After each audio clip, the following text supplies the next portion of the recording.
नमस्कार दोस्तों, library science की यूट्यूब क्लासेस पर आपका स्वागत है। दोस्तों, अब तक के आपके लिए गागर में सागर सीरीज़ और अभिनव सीरीज़ के माध्यम से खूब सारी वीडियो डाल रहे हैं और उम्मीद कर रहा हूं कि ये वीडियो आपको पसंद आ रहे हैं। इन वीडियो को आप जितनी बार देखेंगे दोस्तों, आपका लाइब्रेरी एंड इंफॉर्मेशन साइंस का जो नॉलेज है वो दिन प्रतिदिन इनसे बढ़ता जाएगा। दोस्तों, गागर में सागर आप ये समझिएगा कि हमारी बुक का ही पार्ट है और आप हमारी बुक में अगर आपके पास में हमारी बुक है तो आप भली भांति बुक को देखो और देखने से भी आपके खूब सारे प्रश्न जो है वो आसानी से क्या हो जाएंगे, तैयार हो जाएंगे। यानी करने वाला ये किताब जैसे आपके पास में है तो आप किताब से मिलान करो और जितना आप उनको देखेंगे उतने ही सारे प्रश्न क्या होंगे आपके लिए, वो प्रश्न जो है वो सारे के सारे क्या हो जाएंगे भाई, तैयार हो जाएंगे। दोस्तों, आज की जो अपनी वेब सीरीज़ है ये भी यूनिट 3 से ही है और यूनिट 3 से अगर बात करें तो आज के अपन पहले प्रश्न से ही शुरुआत कर लेते हैं। दोस्तों, अपना पहला प्रश्न जो बनता है वो बनता है कि डॉक्टर एस आर रंगानाथन के अनुसार कुल बजट का कितना प्रतिशत पुस्तक व्यय पर खर्च किया जाना चाहिए या पुस्तक खरीदने पर खर्च किया जाना चाहिए। तो दोस्तों, आप याद रखेंगे डॉक्टर एस आर रंगानाथन जो है वो 50% जो है वो पुस्तकों पर खर्च करने की क्या करते हैं, वकालत करते हैं। यानी डॉक्टर एस आर रंगानाथन जो है वो कुल बजट में से कितना प्रतिशत, तो आप याद रखेंगे दोस्तों 50% जो है वो पुस्तकों पर खर्च करने की क्या कहते हैं, बात कहते हैं। तो ये आप याद रखेंगे। साथ ही दोस्तों, यहाँ से और भी कोई विवरण आए तो आप रंगानाथन की एक कमेटी है उसका भी आप नाम याद रखेंगे, यानी रंगानाथन समिति। ये रंगानाथन समिति जो है वो यूजीसी के द्वारा गठित की जाती है। दोस्तों, एक छोटा सा विवरण आप इस तरीके से भी याद रख सकते हैं। देखो, सी डी देशमुख जो हैं वो यूजीसी के प्रथम अध्यक्ष थे। सी डी देशमुख जो थे वो यूजीसी के क्या थे भाई, प्रथम अध्यक्ष थे।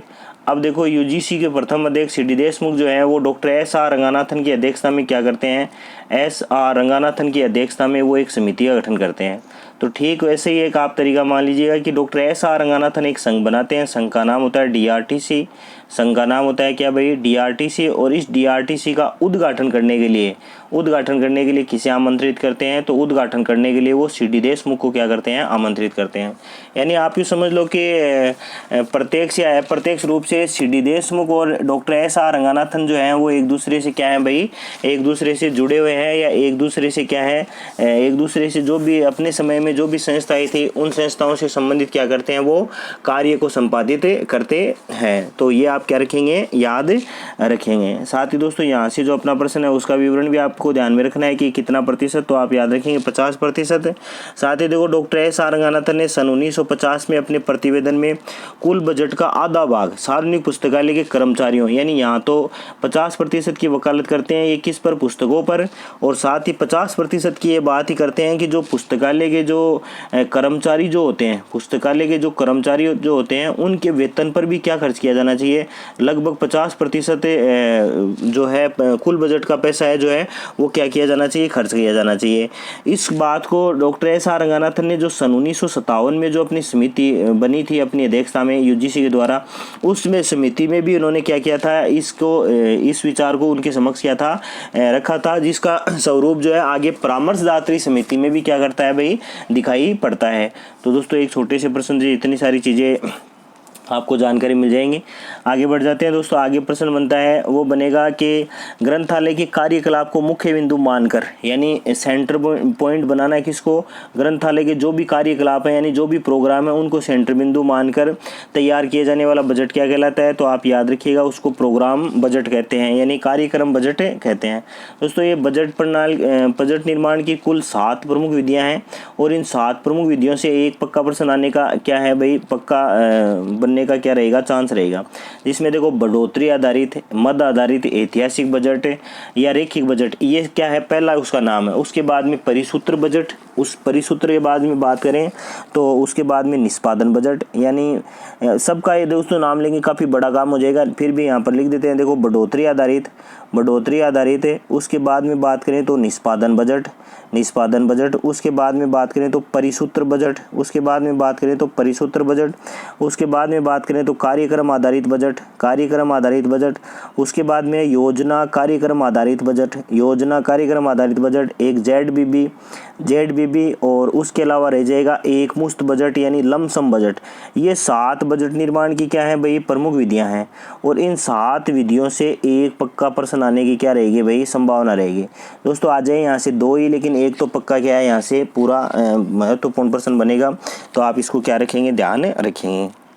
आगे बढ़ जाते हैं दोस्तों। आगे प्रश्न बनता है कि टोटल क्वालिटी मैनेजमेंट यानी टीक्यूएम का पूरा क्या नाम है, तो आसान सा प्रश्न है दोस्तों, ये है टोटल क्वालिटी मैनेजमेंट। यानी टोटल क्वालिटी मैनेजमेंट जो है वो टीक्यूएम का क्या है भाई पूरा नाम है, यानी टोटल क्वालिटी मैनेजमेंट टीक्यूएम का पूरा नाम है। दोस्तों पूर्व की वीडियो में अपन ने बात की है डेनिंग एंड जुरेन के द्वारा क्या किया गया था, डेनिंग एंड जुरेन के द्वारा सबसे पहले क्या किया गए थे सन 1980 में इसका क्या कर दिया गया था, इसका जो स्वरूप था उसको प्रतिपादित कर दिया गया था, इसको क्या कर दिया गया था प्रतिपादित कर दिया गया था। उसके बाद में सन 1985 में इसके सिद्धांतों का क्या किया गया, इसके सिद्धांतों का प्रकाशन किया गया, इसके सिद्धांतों का क्या किया गया भाई प्रकाशन किया गया। साथ ही दोस्तों आपको पता होगा या कुछ कमेंट के माध्यम से पहले भी आपने डाले हैं कि 1985 में यूएसए नेवी के द्वारा भी क्या किया गया टीक्यूएम यानी टोटल क्वालिटी यानी संपूर्ण गुणवत्ता का क्या रखा गया, संपूर्ण गुणवत्ता जो मेथड है या संपूर्ण गुणवत्ता जो सिद्धांत है उसका स्वरूप क्या किया गया था प्रस्तुत किया गया था। आगे बढ़ जाते हैं दोस्तों। आगे प्रश्न बनेगा कि भारत में कितने राज्यों में जुलाई 2020 तक सार्वजनिक पुस्तकालय अधिनियम लागू हो गया, तो आप याद रखेंगे 19 राज्यों में क्या हो चुका है सार्वजनिक पुस्तकालय अधिनियम जो है सॉरी यहाँ से जो प्रश्न का स्वरूप जो है दोस्तों ये थोड़ा सा अलग है। आप प्रश्न को दोबारा पढ़िएगा कि भारत में कितने राज्यों में जुलाई 2000 तक सार्वजनिक पुस्तकालय अधिनियम, देखो जुलाई 2000 की बात करा है दोस्तों, तो या तो आप यहाँ प्रश्न में चेंजेबल कर सकते हैं या फिर प्रश्न को चेंज नहीं करें तो आप यहाँ पर बात करेंगे तो यहाँ से देखो 2 वाले उत्तर को अब एक बार अपन क्या करेंगे, एक बार अपने पास सेव रखेंगे। अब देखो सेव का मतलब यहाँ से 19 तो हटा देते हैं। ये पूछ रहा है कि भारत में कितने राज्यों में जुलाई 2000 तक यानी जुलाई 2000 तक की अगर ये बात करें दोस्तों तो आप यहाँ से इनको काउंटिंग कर सकते हैं। देखो काउंटिंग करके अपन इसका उत्तर ज्ञात कर लेते हैं दोस्तों। जुलाई 2000 तक कितने राज्य हैं, तो देखो सबसे पहले बात करें तो सबसे पहले तो सन 1948, उसके बाद में बात करें तो सन 1960, उसके बाद में बात करें तो 65 के बाद में बात करें दोस्तों तो 67 के बाद में बात करें दोस्तों तो 79, उसके बाद में 1988, उसके बाद में बात करो तो 1989 और 1989 के कितने हो जाएंगे 2 हो जाएंगे। देखो 1989 के कितने हो जाएंगे 2 हो जाएंगे। तो देखो इनको काउंट कर लेते हैं एक बार इनको, तो 1 2 3 4 5 6 7 8 हो गए। अब इसके अलावा बात कर लेते हैं दोस्तों, इसके अलावा बात करें तो फिर हो गए 2 1993 के, 2 हो गए 1993 के यानी 2 1993 के हो गए, तो 8 और 2 कितने हो गए 10 हो गए। अब यहाँ से इसका उत्तर जो है दोस्तों वो क्या हो जाएगा, वो इसका उत्तर हो जाएगा 3, यानी कितने राज्यों में लागू हो गया 10 राज्यों में। अब अगर मान लो आपको यहाँ थोड़ा सा भी डाउट है तो मैं इस प्रश्न की दोबारा चर्चा कर देता हूँ। यानी यहाँ तो उत्तर बन जाएगा जुलाई 2000 तक कितने राज्यों में, तो ये हो जाएगा कितने राज्यों में, ये हो जाएगा भाई 10 राज्यों में। ठीक है। अब मान लो ऐसे अगर प्रश्न पूछा जाए कि ये प्रश्न आ जाए कि जुलाई 2000 नाम आकर ये आ जाए कि अब तक यानी वर्तमान समय तक कितने राज्यों में सार्वजनिक पुस्तकालय अधिनियम लागू हो गया, तो आप उत्तर क्या याद रखेंगे 19 राज्यों में क्या लागू हो गया सार्वजनिक पुस्तकालय अधिनियम लागू हो गया। दोस्तों अगर आप 1 मिनट में करें तो आप देखो सबको याद रख सकते हैं।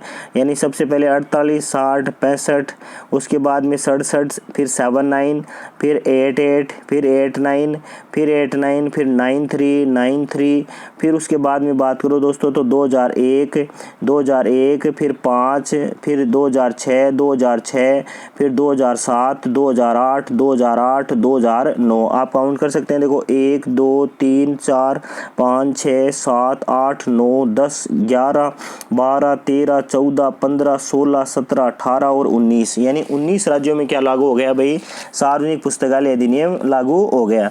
दोस्तों शुरुआत से बात कर लेते हैं। देखो ये तो है मद्रास, यानी मद्रास बोले तो तमिलनाडु, ये तो है तमिलनाडु। उसके बाद में आंध्र प्रदेश, कर्नाटका, महाराष्ट्र, पश्चिम बंगाल, मणिपुर, केरल, हरियाणा, उसके बाद में गोवा के बाद में मिजोरम, गुजरात के बाद उड़ीसा, उत्तराखंड, राजस्थान, उत्तर प्रदेश। उसके बाद में बात करें दोस्तों तो लक्षद्वीप, या लक्षद्वीप के स्थान पर कुछ जगह पांडिचेरी लिखा रहेगा तो भी आप राइट माने। उसके बाद छत्तीसगढ़, बिहार और अरुणाचल प्रदेश। कुल टोटल कितने राज्य हो गए हैं? टोटल 19 राज्य हैं। और अब तक भारत के कुल कितने राज्यों में, तो आपको याद रखना है अब तक भारत के 19 राज्यों में क्या पारित हो गया है भाई? सार्वजनिक पुस्तकालय अधिनियम जो है वो पारित हो गया है। तो आप एक बार भी देख लेंगे तो आसानी से क्या हो जाएगा भाई? ये याद हो जाएगा। आगे बढ़ जाते हैं दोस्तों। आगे है कि निम्न में से कौन सा ग्रंथालय वित्त का साधन नहीं है? तो आपको याद रखना है बैंकों से सहायता जो है वो ग्रंथालय वित्त का क्या नहीं है भाई? साधन नहीं है। दोस्तों साधारण प्रश्न है, आगे बढ़ जाते हैं। पर कैपिटा मेथड किस के लिए प्रयोग किया जाता है? तो आपको याद रखना है ये लाइब्रेरी का जो फंड है यानी ग्रंथालय वित्त जो है इससे संबंधित क्या है भाई? पर कैपिटा मेथड है। दोस्तों बजट का पूर्णतः बजट से जुड़ा हुआ एक वीडियो डालेंगे, उसमें पर कैपिटा मेथड और इन सब की क्या करेंगे अपन? बातें करेंगे। आगे बढ़ जाते हैं दोस्तों। आगे अपने प्रश्न बनेंगे वो ऐसे ही प्रश्न और छोटे छोटे प्रश्न हैं जो यूनिट 3 से ही जुड़े हुए हैं। बात करेंगे दोस्तों बजट से आप क्या समझते हैं? तो देखो बजट का सीधा से लिखा हुआ है कि अनुमानित आय तथा व्यय। अनुमानित आय और व्यय से, व्यय क्या है भाई? बजट है। और बात करें दोस्तों इस बजट शब्द की, तो ये बजट शब्द जो है वो फ्रेंच भाषा के बुटत शब्द से बना है। फ्रेंच भाषा के क्या है? बुटत शब्द से बना है। इसका शाब्दिक अर्थ चमड़े का थैला होता है। इसका शाब्दिक अर्थ क्या है भाई? चमड़े का थैला होता है। अगर बात करें दोस्तों सबसे पहले तो सन 1733 में सर रॉबर्ट वालपोल जो है ये ब्रिटेन के वित्त मंत्री हैं। यानी सर रॉबर्ट वालपोल जो है ये क्या है भाई? ब्रिटेन के वित्त मंत्री हैं। और ये क्या करते हैं? ये सबसे पहले चमड़े के थैले में डालकर वित्तीय दस्तावेजों को कहाँ ले जाते हैं? वित्तीय दस्तावेजों को संसद में ले जाते हैं, जहाँ पर वहाँ के सांसदों के द्वारा इनका मजाक उड़ाया जाता है। और इसी बात से अभिप्रेरित होकर ये क्या कर देते हैं? ये जो है वित्तीय दस्तावेजों का नाम जो है वो बजट रख देते हैं और एक पुस्तक लिखते हैं, द बजट ओपन नाम से पुस्तक लिखते हैं। और उसके बाद में मूल स्वरूप जो है बजट का वो उसी से क्या माना जाता है? वर्तमान तक माना जाता है। इसके अलावा बात करें दोस्तों आगे प्रश्न बनता है कि ग्रंथालय रंगनाथन के पुस्तकालय विज्ञान के प्रथम 3 सूत्र यानी पहला, दूसरा और तीसरा, यानी आप समझो कि पुस्तकें उपयोग के लिए है, प्रत्येक पाठक को उसकी पुस्तक मिले और प्रत्येक पुस्तक को उसका पाठक मिले, ये तीनों किससे संबंधित हैं? तो दोस्तों ये पुस्तक चयन से क्या है? तीनों संबंधित हैं। जैसा प्रश्न रहेगा दोस्तों उसका उत्तर क्या बन जाएगा? वैसा ही बन जाएगा। आगे लिखा है दोस्तों सेल्फ संशोधन यानी सेल्फ रेक्टिफिकेशन से क्या तात्पर्य है, या निदानित परिशोधन से क्या तात्पर्य है? तो देखो यहाँ लिखा हुआ है गलत रखी गई पुस्तकों का क्या करना भाई? स्थानांतरण। इसको दोस्तों आप एक छोटा सा शब्द और जोड़ लीजिएगा इसके आगे, इसको आप जोड़ लीजिएगा कि गलत स्थान पर रखी गई पुस्तकों को वापस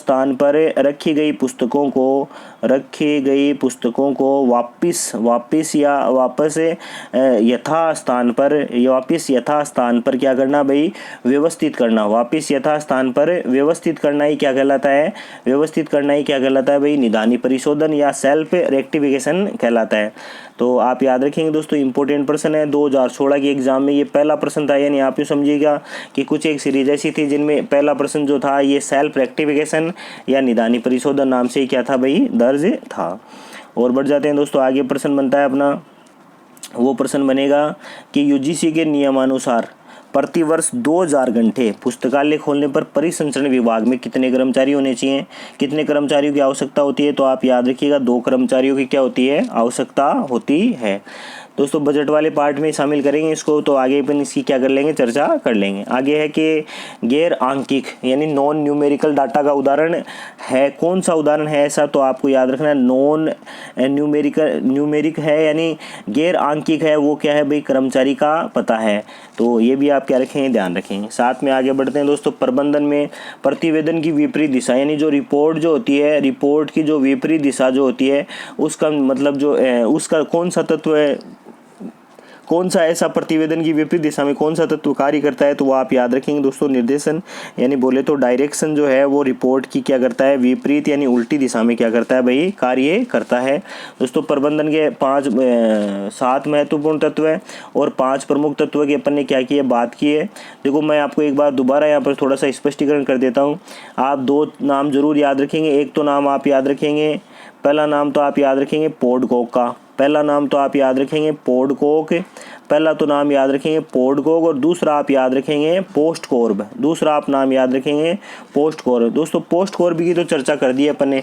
P for planning, O for organisation, S for staffing, D for direction, CO for coordination, R for reporting, B for budgeting. तो आप याद रखेंगे दोस्तों, ये तो हिंदी में नियोजन, संगठन, कर्मचारी, निर्देशन, समन्वय, रिपोर्ट और बजट। लेकिन मान लो प्रश्न आ जाए पोडकॉक का, जैसा एग्जाम में पोडकॉक का पहले प्रश्न आया हुआ है KVS में। पहली बात तो आपको याद रखना है, आप हमें कमेंट करके बता सकते हैं कि पोडकॉक का निर्माण कौन करता है। फिर मैं आगे आपको बता देता हूँ। देखो ये तो है 7 तत्व है, और ये है कितने तत्व है, ये है 5 तत्व है। देखो ये है प्लानिंग, ऑर्गेनाइजेशन, डायरेक्शन, कोऑर्डिनेशन, और ये C4 क्या है, कंट्रोल है। ये C4 क्या है भाई, कंट्रोल है। और पहले की KVS एग्जाम में ऐसा ही प्रश्न पूछा गया था, तो आप याद रखेंगे पहले के एग्जाम में पूछा गया था कि हेनरी फियोल द्वारा प्रतिपादित प्रबंधन के 5 महत्वपूर्ण तत्वों में से C जो है इसका क्या नाम है, C जो है इसका पूरा नाम क्या है, या C किसको इंडिकेट करता है, तो C जो है वो कंट्रोल को क्या करता है, इंडिकेट करता है। दोस्तों मैंने आपको यहाँ पर प्रबंधन के 5 तत्व देने वाले हेनरी फियोल का नाम बता दिया है। आप कोशिश करके हमें कमेंट बॉक्स के माध्यम से बताएंगे कि ये जो प्रबंधन के 5 तत्व है ये हेनरी फियोल के द्वारा कौन सी सन में दिए गए। दोस्तों कुछ किताबों में अलग अलग विवरण है, इसलिए आप 1-2 बार इनको देखेंगे तो आपको क्या रहेगी, जानकारी रहेगी। आगे बढ़ जाते हैं दोस्तों, आगे और ऐसे ही कुछ प्रश्न है उनकी और चर्चा कर लेते हैं अपन। तो आगे अपना प्रश्न बनता है, देखो प्रश्न बनेगा कि कार्डेक्स प्रणाली का प्रयोग कौन से विभाग में किया जाता है, यानी कार्डेक्स पद्धति जिसको कार्डेक्स पद्धति को का प्रयोग जिसका पहली बार किस विभाग में किया गया या किस कार्य हेतु किया जाता है। तो आप याद रखिएगा वो पत्रिकाओं के नियंत्रण स्थापित करने हेतु किसका प्रयोग किया जाता है भाई, कार्डेक्स सिस्टम का प्रयोग किया जाता है। दोस्तों अपन ने कार्डेक्स के बारे में कल परसों भी वीडियो जो डाला था उसमें खूब सारी बातें की थी कि कार्डेक्स का निर्माण सन 1898 में किया गया था। और आप याद रखेंगे दोस्तों इसका जो प्रश्न आएगा कार्डेक्स का, वो प्रश्न आएगा भारत से रिलेटेड, यानी भारत में कार्डेक्स पद्धति का प्रयोग किसके द्वारा किया गया है। ये प्रश्न 2016 के पेपर में आया हुआ है। तो अगर आप 2016 या यूँ समझिएगा कि आप अगर पूर्व के पेपर देख रहे हैं, जो भी लाइब्रेरी एंड इन्फॉर्मेशन साइंस के एग्जाम्स हुए हैं तो उनको आप भली बात ही देख रहे हैं, तो आप हमें कमेंट करके बता सकते हैं कि कार्डेक्स सिस्टम जो है इसका प्रयोग भारत में किस संस्था के द्वारा किया गया। तो आप हमें कमेंट करके क्या कर देंगे भाई, बता देंगे। आगे प्रश्न बनता है दोस्तों ग्रंथालय में भंडार। देखो यहाँ पर थोड़ी टाइपिंग मिस्टेक हुई है, ये लिखा हुआ है मंडार, तो आप याद रखेंगे दोस्तों यहाँ पर इसको आप कर लेंगे भंडार। भंडार सत्यापन किस विभाग का कार्य है, यानी स्टॉक वेरिफिकेशन किस विभाग का कार्य है दोस्तों, अनुरक्षण विभाग का। ये प्रश्न की भी बात कर लेते हैं दोस्तों, KVS एग्जाम 2018 में आया हुआ है। KVS एग्जाम 2018 में ये प्रश्न पूछा गया है। और आपको याद रखना है दोस्तों स्टॉक वेरिफिकेशन का कार्य जो है वो कौन करता है, अनुरक्षण विभाग करता है। साथ ही दोस्तों आपको याद होगा या मेरे द्वारा पहले भी आपको बताया गया होगा, वीडिंग आउट या राइट ऑफ या बोले तो पुस्तक विदाई ये सारे कार्य भी कौन सा विभाग करता है, तो ये सारे कार्य भी कौन सा विभाग करता है भाई, अनुरक्षण विभाग करता है। आप हमें कमेंट करके बता सकते हैं कि प्रति 1000 पुस्तकों पर कितनी पुस्तकें प्रतिवर्ष क्या कर दी जाती हैं, वीडिंग आउट कर दी जाती हैं, यानी एक पुस्तकालय से क्या कर दी जाती हैं, बाहर कर दी जाती हैं। कमेंट करके आप क्या कर सकते हैं, हमें बता सकते हैं। साथ ही दोस्तों ये अनुरक्षण विभाग, जैसा कि यहाँ पर हिंदी में नाम है तो थोड़ा सा आपको अटपटा लग रहा होगा, ये मेंटेनेंस सेक्शन है, यानी ये कौन सा सेक्शन है, मेंटेनेंस सेक्शन है। क्या करता है, तो पुस्तकों की मरम्मत करने का क्या करता है भाई, ये कार्य करता है। तो साधारण सा विवरण है, एक बार देखेंगे तो क्या हो जाएगा, याद हो जाएगा। आगे प्रश्न बनता है दोस्तों पुस्तकालय का मुख्य अभिलेख कौन सा है, तो आप याद रखेंगे पुस्तकालय का मुख्य अभिलेख जो है वो परिग्रहण रजिस्टर, यानी बोले तो क्या है, असेसन रजिस्टर जो है, असेसन रजिस्टर जो है वो एक पुस्तकालय का क्या है भाई, महत्वपूर्ण अभिलेख है। यानी आप ये समझो कि एक पुस्तकालय का कालानुक्रमिक विकास को आप याद रखिएगा दोस्तों, काला अनुक्रमिक विकास, यानी आप ये समझिएगा कि जिस काल में जिस चीज़ को एक पुस्तकालय के द्वारा ग्रहण किया गया है या पुस्तकालय के द्वारा अपनाया गया है, वो दिखाने का काम कौन सा रजिस्टर करता है, तो वो भी आप याद रखिएगा परिग्रहण रजिस्टर, यानी असेसन रजिस्टर क्या करता है, इस कार्य को संपादित करता है। दोस्तों असेसन रजिस्टर इंपॉर्टेंट है, एग्जाम में अगर असेसन रजिस्टर से अब तक प्रश्न आए हुए हैं तो 16x13 या स्टैंडर्ड कॉलम की संख्या 14, ये प्रश्न एग्जाम में पहले क्या है भाई, से आए हुए हैं। तो आप दोनों को क्या रखेंगे, ध्यान रखेंगे। साथ ही दोस्तों इसमें एक इस असेसन रजिस्टर में एक रिमार्क होता है, एक क्या होता है, इसमें एक रिमार्क होता है और एक है इसमें टाइटल, और दो का मैं यहाँ पर आपके कमेंट बॉक्स के माध्यम से उत्तर चाहूँगा कि इसमें जो 14 कॉलम बने होते हैं उसमें टाइटल का स्थान कहाँ होता है और रिमार्क का कौन सा नंबर है, यानी टाइटल तो कौन से नंबर पर होता है और रिमार्क कौन से नंबर पर होता है। यहाँ से और बात करें दोस्तों तो एक यहाँ पर इंपॉर्टेंट प्रश्न बनता है, वो बनता है कि पुस्तकों के बिलों का भुगतान, पुस्तकों के बिलों का भुगतान एक पुस्तकालय के द्वारा कब किया जाता है। तो आप याद रखेंगे बिलों का भुगतान जो है वो भी किससे जुड़ा हुआ है, परिग्रहण रजिस्टर यानी असेसन रजिस्टर से क्या है भाई, जुड़ा हुआ है। तो आप हमें कमेंट करके बता सकते हैं कि बिलों का भुगतान जो है वो पुस्तकालय में किस प्रक्रिया के बाद किया जाता है। दोस्तों जटिल प्रश्न है थोड़ा सा, लेकिन अगर आप इसको देखेंगे तो आसानी से क्या हो जाएगा, ये याद हो जाएगा। तो कमेंट आप कर सकते हैं अगर आप इस बारे में जानते हैं। और जैसा कि मैं पूर्व में भी बोल चुका हूं कि मेरे YouTube चैनल के माध्यम से जो भी लोग जुड़े हुए हैं सारे के सारे बहुत ही मतलब लाइब्रेरी इंफॉर्मेशन साइंस के फील्ड में बहुत ही धुरंधर हैं और सभी अपने ज्ञान को अब तक अपना जो मैं जितने वीडियो डालता हूं उन सब में अपना लोहा मनवा चुके हैं। खासकर 5 से लेकर करीबन 10 तो ऐसे लोग हैं जिनको यूँ समझिएगा कि लाइब्रेरी एंड इंफॉर्मेशन साइंस का खूब सारा नॉलेज है। तो आप सभी को मेरी शुभकामनाएं हैं, आप लगातार यूँ ही बने रहिए।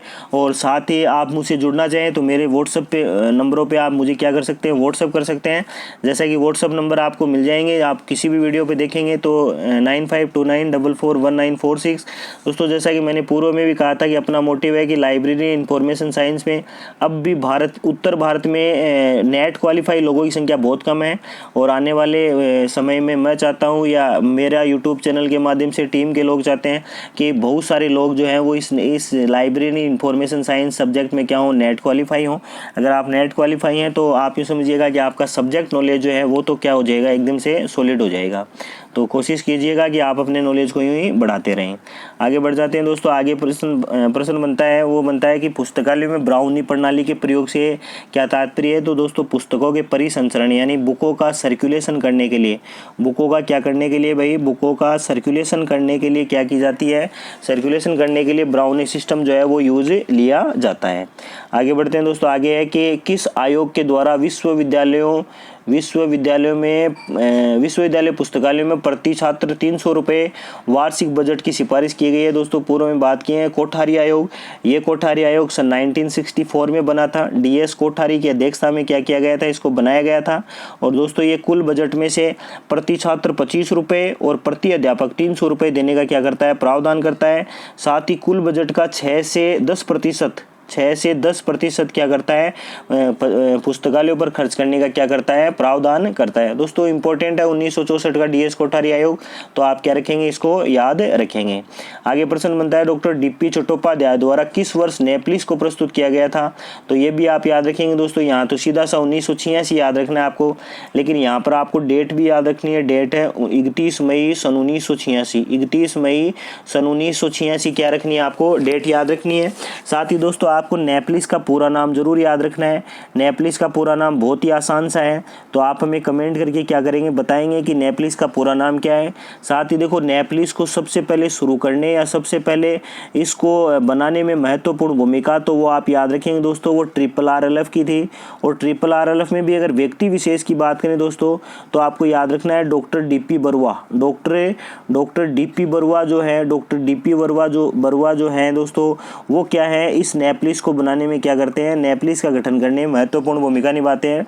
बाद में प्रोफेसर DP चट्टोपाध्याय की अध्यक्षता में क्या किया जाता है भाई, इसको गठित किया जाता है या लागू किया जाता है। तो गठन किया गया DP बरुआ की अध्यक्षता में और लागू की जाती है प्रोफेसर DP चट्टोपाध्याय की अध्यक्षता में।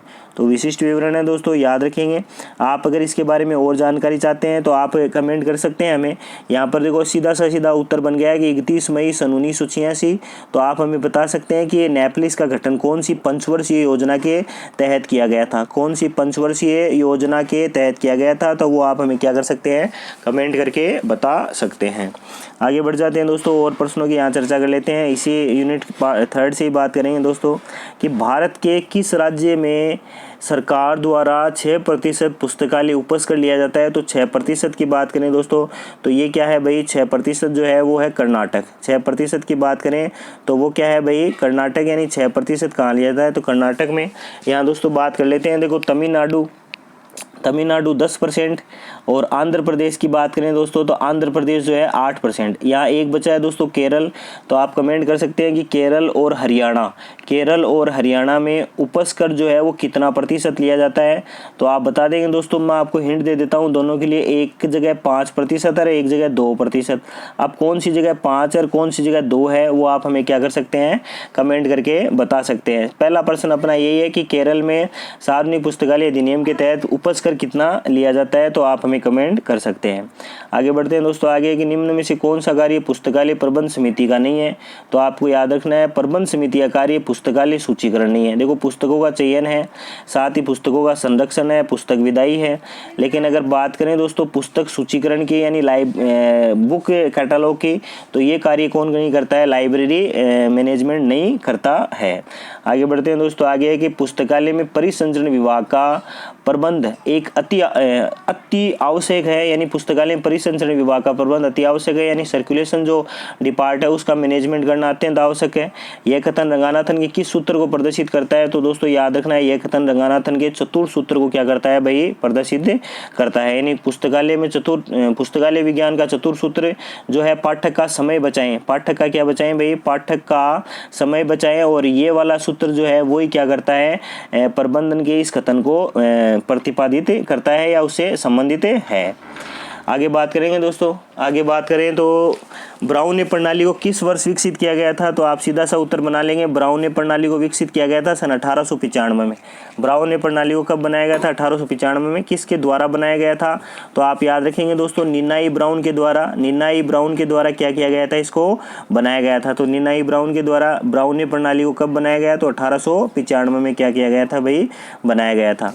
और बढ़ जाते हैं दोस्तों आगे, कुछ एक महत्वपूर्ण प्रश्नों को और शामिल कर लेते हैं अपन।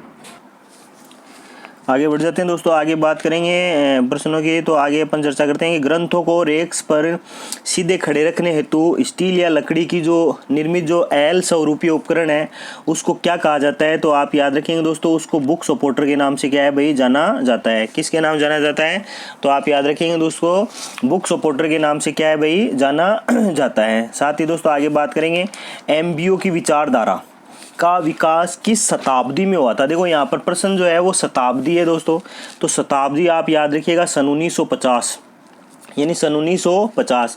अगर सीधी बात करें दोस्तों तो MBO तो आप याद रखेंगे पीटर डुकर और पीटर डुकर से आप याद रखेंगे सन 1954।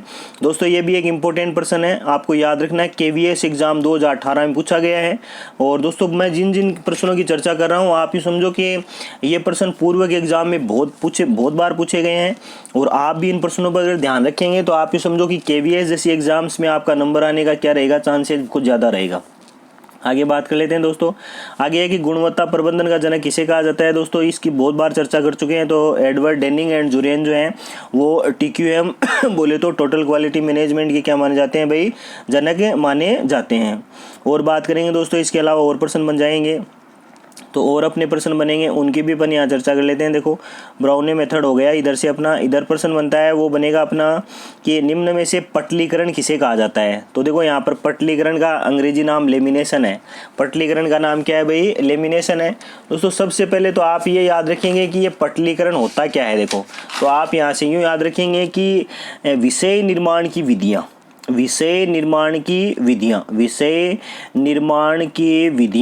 विषय निर्माण की जो विधियां हैं, इन विधियों का सर्वप्रथम सुव्यवस्थित अध्ययन जो है वो डॉक्टर S.R. रंगानाथन के द्वारा किया गया था। आपको अगर कोई सन पूछ ले तो आप याद रखेंगे सन 1950 में इनके द्वारा क्या किया गया था, विषय निर्माण की विधियों का सुव्यवस्थित अध्ययन किया गया था। और शुरुआत में डॉक्टर S.R. रंगानाथन ने 4 विधियां बताई थी। देखो 4 में बात करें तो पहली थी शिथिल समुच्चय, दूसरी पटलीकरण, तीसरी विच्छेदन और चौथी अनाच्छादन। बाद में उन्होंने डॉक्टर S.R. रंगानाथन ने 2 और विधियां, देखो 2 और कौन सी विधियां, एक तो आसवन और एक विलयन, आसवन और विलयन नामक 2 अन्य विधियों का और विकास किया। इनका विकास कब किया, तो उसका सन भी आप याद रखिएगा सन 1960 में इसका क्या किया था, इन्होंने इसका विकास किया था। बाद में देखो नीलमेघ जो है नील मेघनन जो डॉक्टर S.R. रंगानाथन के क्या है भाई साथी हैं, ये क्या करते हैं, नील मेघनन जो है वो इसमें क्या करते हैं, सुधार करते हैं और कुछ संशोधन और परिवर्तन करते हैं। कब करते हैं ये परिवर्तन, तो वो भी आप याद रखिएगा, वो करते हैं सन 1973 में। अब अपन यहाँ चर्चा कर लेते हैं दोस्तों, ये पटलीकरण क्या होता है। तो पटलीकरण की बात करें दोस्तों, तो ये बात कर रहा है लेमिनेशन की। तो देखो पहली बात तो बात कर लेते हैं, ये लेमिनेशन जो है, यानी सीधी सी बात कर लेते हैं, लेमिनेशन जो है, ये लेमिनेशन की बात करें दोस्तों, तो इस लेमिनेशन शब्द की उत्पत्ति जो है वो लेटिन भाषा के लेमिनी शब्द से मानी जाती है। लेटिन भाषा के लेमिनी शब्द से क्या मानी जाती है, इसकी उत्पत्ति मानी जाती है। बात करें दोस्तों इसका अर्थ क्या होता है, तो इसका अर्थ होता है परतों में बांटने वाला क्या होता है भाई, लेमिनी होता है।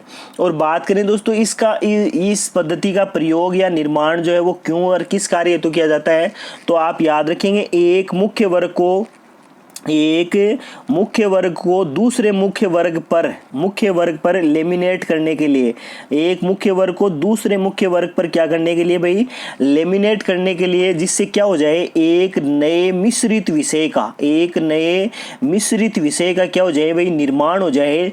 आप यूँ समझ लो, वही विधि क्या है भाई, वही विधि जो है वो पटलीकरण है। इसी को अंग्रेजी में क्या कहते हैं भाई, लेमिनेशन कहते हैं। दोस्तों यूजीसी नेट के अकॉर्डिंग ये वाला प्रश्न बहुत ही इंपॉर्टेंट है। अगर एक बार भी आप इसको देख लेंगे तो आसानी से क्या हो जाएगा, ये पूरा प्रश्न आपके तैयार हो जाएगा। और बात कर लेते हैं दोस्तों, आगे प्रश्न बनता है कि पुस्तकालय में निम्न गतिविधियों को उनको सही क्रम में व्यवस्थित कीजिए। तो यहाँ पर देखो सीधा सा उत्तर बन जाएगा, वो बन जाएगा 2, यानी सबसे पहले पुस्तकालय के द्वारा अधिग्रहण किया जाता है, उसके बाद में अधिग्रहण कार्य किया जाता है, और अधिग्रहण कार्य करके उनको क्या किया जाता है, असेसन रजिस्टर में दर्ज किया जाता है। उनको असेसन रजिस्टर में क्या कर दिया जाता है, दर्ज कर दिया जाता है। और असेसन रजिस्टर में दर्ज करने के बाद में उसमें क्या कर दिया जाता है, बिलों का भुगतान, यानी तीसरा महत्वपूर्ण हो जाएगा बिलों का भुगतान। यानी पहले उन पुस्तकों को खरीदने का कार्य, फिर उनको पुस्तकालय के अंदर परिग्रहण संख्या प्रदान करने का कार्य, फिर उनके बिल का भुगतान, और बाद में बात करें तो वो सर्कुलेट की जाती है, यानी परिसंचरण बोले तो आदान प्रदान की जाती हैं। किन के मध्य, तो आप याद रखिएगा, वो पाठकों के मध्य क्या की जाती हैं भाई, आदान प्रदान की जाती हैं। तो चारों यहाँ ऑप्शन नंबर जो बी जो है वो इसका क्या हो जाएगा भाई, उत्तर हो जाएगा। आगे प्रश्न बनता है दोस्तों, शून्य आधारित बजट प्रणाली किसके द्वारा प्रस्तुत की गई, तो आप याद रखेंगे पीटर पायर के द्वारा प्रस्तुत की गई थी। बहुत बार चर्चा कर चुके हैं दोस्तों। ZBB सन 1970 में क्या है, ZBB है दोस्तों। जैसा कि मैंने पूर्व में कहा है, आपको लाइब्रेरी इंफॉर्मेशन साइंस पढ़ना है, तो आप देखो ऐसे याद रखो, जैसे आप सन 1970 को याद रखो, तो सन 1970 से पहला तो आपके पास हो गया ZBB, फिर आपने लिख लिया पीटर पायर, उसके बाद में आपने दूसरा लिखा इसी में आपने लिखा पेटेंट, और पेटेंट के आगे लिख लिया नागपुर, क्या भाई, नागपुर महाराष्ट्र, और आगे लिख दिया 16 से 20 वर्ष। तो जैसे मैंने यहाँ पर 2 तरीके कर दिए, देखो एक तो ZBB का और एक पेटेंट का।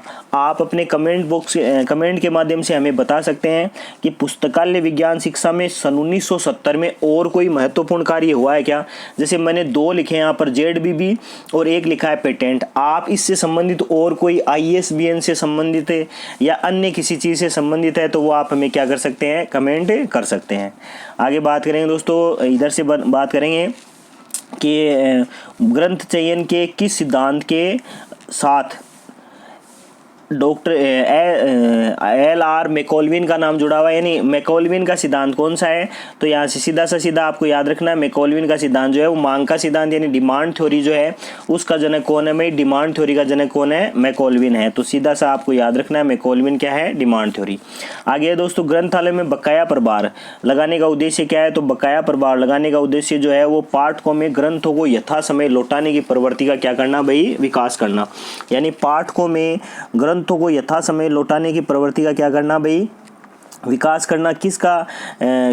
किसका मुख्य उद्देश्य है, तो आप याद रखेंगे दोस्तों, ओवरड्यू चार्ज का क्या है, मुख्य उद्देश्य है। दोस्तों सन 2019 में CCRS एग्जाम में पूछा गया कि एक लाइब्रेरी में ओवरड्यू चार्ज जो है वो कौन लगाता है, तो आप याद रखेंगे ओवरड्यू चार्ज लगाने का कार्य कौन सा विभाग करता है, तो आप याद रखेंगे दोस्तों, परिसंचरण विभाग जो है वो क्या करता है, ओवरड्यू चार्ज लगाने का कार्य करता है। यानी सर्कुलेशन सेक्शन जो है वो क्या लगाता है, ओवर ड्यू चार्ज लगाता है। आगे बढ़ जाते हैं दोस्तों, आगे प्रश्न बनेंगे अपने कुछ एक और, उनकी अपन और यहाँ चर्चा कर लेते हैं। तो यहाँ से अपना प्रश्न बनेगा, देखो ये बनेगा बुक सिलेक्शन। देखो 2-3 नाम है। पहला है यहाँ पर बुक सिलेक्शन। अब यहाँ पर देखो लाइब्रेरी बुक सिलेक्शन नहीं है दोस्तों, तो आप याद रखिएगा अगर लाइब्रेरी बुक सिलेक्शन होता है यहाँ पर, लाइब्रेरी बुक सिलेक्शन अगर यहाँ नाम होता, लाइब्रेरी बुक सिलेक्शन अगर इधर नाम होता दोस्तों, तो यहाँ उत्तर हो जाता डॉक्टर S.R. रंगानाथन। लेकिन यहाँ पर क्या नाम है, देखो यहाँ पर नाम है बुक सिलेक्शन। यहाँ पर क्या नाम है, बुक सिलेक्शन। और आपको याद रखना है दोस्तों फ्रांसिस डरूरी, फ्रांसिस डरूरी के द्वारा किस पुस्तक का निर्माण किया गया या किस पुस्तक को लिखा गया, तो आप याद रखेंगे दोस्तों जहां पर बुक सिलेक्शन नाम है वहां तो आपको याद रखना है फ्रांसिस डरूरी, वहां तो आपको याद रखना है क्या भाई, फ्रांसिस डरूरी। अगर आप इनके बारे में जानते हैं दोस्तों सन के बारे में, तो आप हमें कमेंट कर सकते हैं कि फ्रांसिस डरूरी के द्वारा कौन से सन में बुक सिलेक्शन पुस्तक का निर्माण किया गया। साथ ही अगर S.R. रंगानाथन की जहां पर बात आ जाए दोस्तों, तो यहाँ पर आपको याद रखना है लाइब्रेरी बुक सिलेक्शन। इस पुस्तक का विकास रंगानाथन जो है वो सन 1952 में कर देते हैं, जिसका प्रकाशन जो है वो सन 1966 में क्या है भाई किया जाता है। अगर आप फ्रांसिस डरूरी के बारे में जानते हैं, बुक के बारे में जानते हैं, तो आप हमें कमेंट कर सकते हैं। आगे प्रश्न बनता है दोस्तों, विश्वविद्यालय अनुदान आयोग के कर्मचारी परिसूत्र के अनुसार, यानी यूजीसी के कर्मचारी परिसूत्र बोले तो स्टाफ फॉर्मूला, जिसका अपन ने कल परसों जो वीडियो डाला था उसमें जिक्र किया था। ये स्टाफ फॉर्मूला जो है उसके अनुसार किसी विश्वविद्यालय के संदर्भ विभाग में प्रति 100 पाठकों पर, यानी 100 का मतलब 100 पाठकों पर, यहाँ पाठ को कर लेना दोस्तों, पाठकों पर कितने कर्मचारियों की नियुक्ति की जानी चाहिए। तो आपको कितने कर्मचारियों की आवश्यकता होती है, तो आपको याद रखना है 2 कर्मचारियों की। दोस्तों आप हमें कमेंट कर सकते हैं कि स्टाफ फॉर्मूला यूजीसी के द्वारा कब दिया गया था। अगर आपको याद रहता है तो आप 1 मिनट में क्या कर देंगे, कमेंट कर देंगे। आगे दोस्तों, ग्रंथालय में आदान प्रदान विभाग को अन्य किस नाम से जाना जाता है, तो आदान प्रदान विभाग या सर्कुलेशन सेक्शन या परिसंचरण विभाग क्या है भाई, आदान प्रदान विभाग है। तो ये भी आप याद रखेंगे। दोस्तों आदान प्रदान के लिए किस प्रकार का यू आकार का क्या बना होता है, बड़े पुस्तकालयों में यू आकार का या परिचालन पटल या सर्कुलेशन काउंटर पड़ा रहता है, और छोटे प्रकार के पुस्तकालय होते हैं वहाँ पर एल आकार का क्या पड़ा होता है, परिचालन पटल पड़ा रहता है। और बात कर लेते हैं दोस्तों आगे है कि गुड ऑफिस कमेटी का मुख्यालय कहाँ है, तो गुड ऑफिस कमेटी का क्या है, मुख्यालय दिल्ली में है। साथ ही दोस्तों एक अंतिम प्रश्न बनेगा, वो बनेगा अवशेष ग्रंथ का क्या अर्थ है, तो अवशेष ग्रंथ का अर्थ है प्रकाशक द्वारा पोषित अप्रचलित ग्रंथ ही क्या कहलाता है भाई, अवशेष ग्रंथ कहलाता है। तो दोस्तों 3rd यूनिट से कुछ एक अच्छे वीडियो डालने की कोशिश की है। उम्मीद करूंगा कि ये सारे के सारे प्रश्न जो है वो आपको समझ में आएंगे। साथ ही इनसे जुड़े हुए जो भी मैंने आपको कमेंट करने के लिए कहा है वो आप कमेंट जरूर करें। दोस्तों के साथ में चैनल का लिंक शेयर करें, जिससे अधिक से अधिक लोगों को क्या मिल सके, अपने लाइब्रेरी में इंफॉर्मेशन साइंस का नॉलेज जो है वो मिल सके। एक नए वीडियो के साथ में दोबारा मिलेंगे, तब तक के लिए जय हिंद।